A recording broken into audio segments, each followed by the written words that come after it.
सभी ध्यान दें, क्षेत्र में गुलदार घूम रहा है। आप लोग बाहर ना निकले, सभी लोग सतर्क रहें।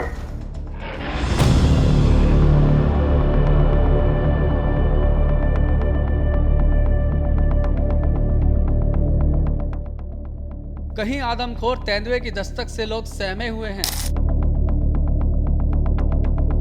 कहीं हाथियों के दल ने आतंक मचा रखा है, कहीं इंसानी बस्ती में मगरमच्छ मिलने से डर का माहौल है। बस हर बस जहाँ इसका लॉक लगा बाहर खींच लो, लोग जहाँ लगा इसका बाहर खींच लो।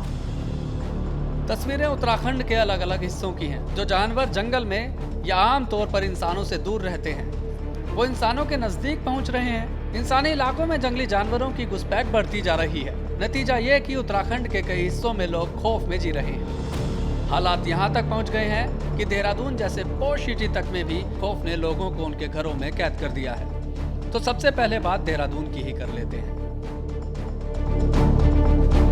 देहरादून में आदमखोर तेंदुआ लोगों को डरा रहा है। शहर के बीचों बीच रिहायशी इलाके में तेंदुए को देखा गया है। इन तस्वीरों में साफ नजर आ रहा है कि कैसे ये तेंदुआ शहर की गलियों में घूम रहा है। ये तस्वीरें पहले भी हमने आपको दिखाई हैं और बताया है कि इसी तेंदुए ने 12 साल के एक मासूम को अपना शिकार बनाने की कोशिश की। दोस्तों की बहादुरी की वजह से वो मासूम तो बच गया, लेकिन तेंदुए के निशाने पर अब पूरा देहरादून शहर है, क्योंकि वो अब आजाद घूम रहा है। वन विभाग के पिंजरे में भी जब तेंदुआ नहीं आया, तब आसमानी कोशिश शुरू हुई। अब वन विभाग की टीमें देहरादून के ऊपर ड्रोन उड़ा रही हैं, ताकि तेंदुए की लोकेशन पता चले और वो शिकंजे में लिया जा सके।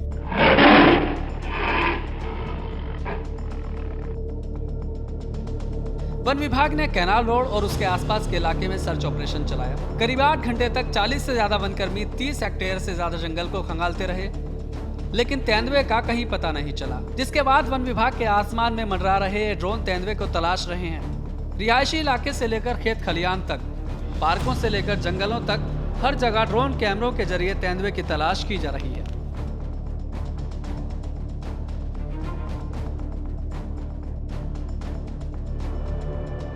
तेंदुए की यह दहशत राजधानी देहरादून तक ही सीमित नहीं है। मसूरी के लोग भी इन दिनों इसी डर का सामना कर रहे हैं। बीते कुछ दिनों में ही तेंदुए के हमले की घटनाएं बढ़ने के बाद वन विभाग अलर्ट हो गया है। मसूरी में वन विभाग ने 24 वन कर्मियों की 2 टीमें गठित की हैं, जो प्रभावित इलाकों में 24 घंटे मॉनिटरिंग कर रही हैं। तेंदुए को पकड़ने के लिए 8 ट्रैप और 2 पिंजरे लगाए गए हैं। इसके अलावा ट्रैंकुलाइज टीम भी पूरी तरह अलर्ट पर है। कुछ एरिया आइडेंटिफाई किए थे जहां हमें ऐसा लग रहा था कि शायद लेपर्ड के द्वारा उन क्षेत्रों को छुपने के तौर पे इस्तेमाल किया जा रहा है। तो ऐसे एरियाज़ को आइडेंटिफाई करके आज हमारा 40 वन कर्मियों का दल है, उनके द्वारा इस एरिया में जो है कॉम्बिंग की जा रही है और लेपर्ड्स के जो भी संभावित साइन है, उसके स्कैट सैंपल्स हैं, पग मार्क्स हैं या और भी कोई ऐसी इन्फॉर्मेशन जिससे हम जो है लेपर्ड को ट्रैक कर पाएँ और उसके मूवमेंट को आइडेंटिफाई कर पाएँ, वो सब चीज़ों की जो है तलाशी अभियान किया जा रहा है। देहरादून से मसूरी तक तेंदुए की दहशत है, तो हरिद्वार में हाथियों के दल ने उत्पात मचा रखा है। तस्वीरें जगजीतपुर क्षेत्र से सामने आई हैं। हाथियों का दल रिहायशी इलाके में घुस आया। हाथियों के दल की मौजूदगी से लोगों में डर इस कदर है कि वो अपने घरों में कैद हो गए हैं। जगजीतपुर और मिश्रपुर इलाके में हाथियों के इस दल को देखा गया है। वन विभाग ने हाथियों के दल को रिहायशी इलाके में घुसने से रोकने के लिए गश्ती दल को अलर्ट पर रखा है। चलो चलो।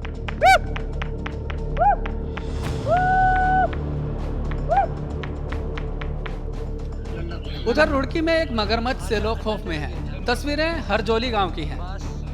यहां आबादी के बीच तालाब में मगरमच्छ देखा गया है। यह मगरमच्छ कई बार तालाब से बाहर भी आ चुका है। ग्रामीणों ने वन विभाग को इसकी सूचना दे दी है, जिसके बाद वन विभाग मगरमच्छ को पकड़ने की कोशिश में जुट गया है। बस हर बस जहाँ इसका लॉक लगा बाहर खींच लो, लोग जहाँ लगा इसका बाहर खींच लो। परसों ही हम आए थे इनके पास, अभी हमने वॉच किया मगरमच्छ को। 1-2 दिन हमने इन्हें फोन पे भी हमारी यही बात हुई थी कि 2-4 दिन हम उसे वॉच कर रहे हैं कि वो कहाँ निकल रहा है बार बार। फिर हम अपने एक्सपर्ट लड़कों को बुला के वहीं उसके लिए जाल लगा देंगे और हमारी यही प्रक्रिया है। और इसी प्रक्रिया के तहत हमने लगभग 7-8 मगरमच्छ मंगलोर से रेस्क्यू कर लिया। अभी सकौती से भी पकड़े, जोरासी से भी पकड़े हैं। तो ऐसी कोई पैनिक होने की या गांव वालों को घबराने की जरूरत नहीं। मैं अपना नंबर दे के जा रहा हूँ, 24/7 नंबर ऑन रहता है। आप जब भी मुझे कॉल करोगे मैं यहाँ मौके पे आऊँगा। जंगली जानवरों और इंसानों के बीच दूरी हमेशा रही है, लेकिन ये दूरी आए दिन घट रही है।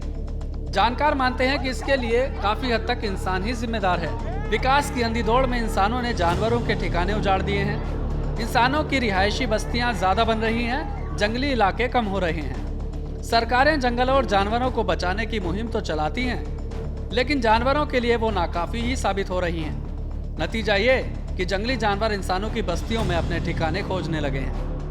श्रेष्ठ उत्तराखंड पर खबरों से जुड़े रहने के लिए चैनल को सब्सक्राइब करें, बेल आइकन दबाएं और देखते रहें श्रेष्ठ उत्तराखंड।